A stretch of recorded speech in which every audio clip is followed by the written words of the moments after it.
It's Sleep Awareness Week, and Dr. Abdul Basit, LMHS Sleep Center Medical Director, is here to talk about the dangers of sleep deprivation and some tips for better sleep health. So thanks so much for joining us, Doctor.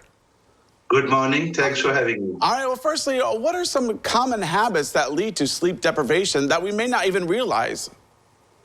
Yeah, the American Academy of Sleep Medicine has clarified that all adults in the country should try and get between 7 to 9 hours of sleep because each individual is different.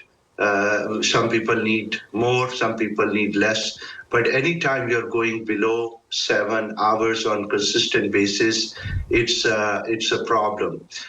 Sometimes there is a misconception that we can get through the weekday by getting 5 hours of sleep and we'll catch up over the weekend and we'll sleep 10 hours. Unfortunately, that is a trick that has not worked and is bound to fail. Our body, human body and brain needs regular rest period at night. So think of sleep as a rest and repair time for the previous day's hard work and getting us ready for the next day work and the stresses. So fundamental idea is that sleep has to find adequate time in your daily routine.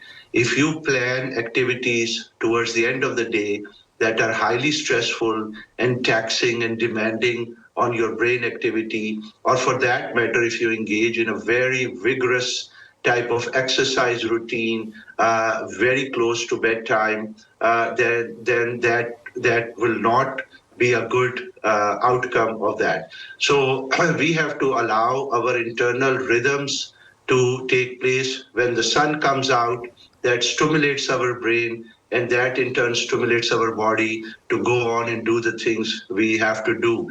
But as the night sets in, there are some hormones, especially melatonin, that is secreted from the brain that gets us in the mood. And the melatonin is not secreted if there is exposure to bright light. And that can include blue light that comes from our smart devices like iPhones or iPads.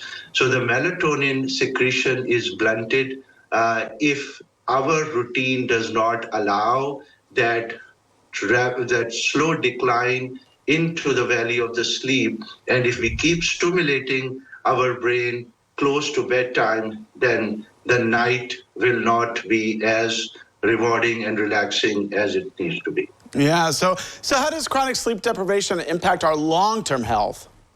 Yeah, so sleep deprivation has been studied very well for short-term sleep deprivation, long-term sleep deprivation.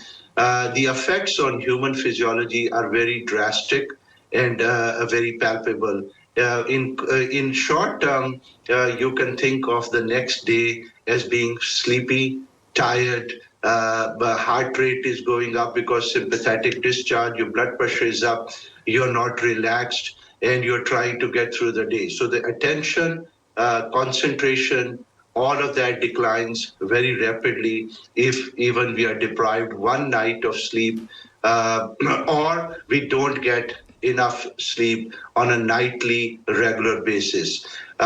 Over the long haul, the effects of sleep deprivation will include risk of increased cardiovascular morbidity and mortality, meaning having high blood pressure, having heart attacks, congestive heart failures, strokes. And one important aspect that I did want to highlight and mention is the accidents.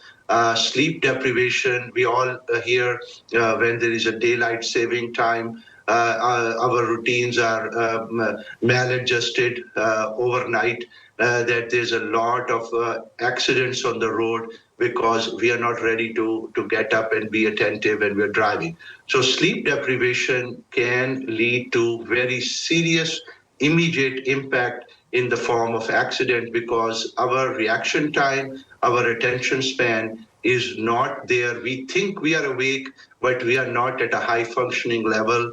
And if you're on the road and you didn't sleep the night before, I'm sorry to tell you that the coffee or any other technique is not going to reduce that risk. So please be very attentive to the sleep needs, and we provide a lot of education when patient comes in because this is not a well-known fact. Right, and if you're experiencing those symptoms, of course, you should seek medical attention or medical advice, and you can do that actually by just calling LMHS Sleep Center, and the number is 419-998-4478. Doctor, I want to thank you for coming on today. I appreciate it. Thank you so much for your time. Appreciate that. All right, well, don't go away because we have more when we return.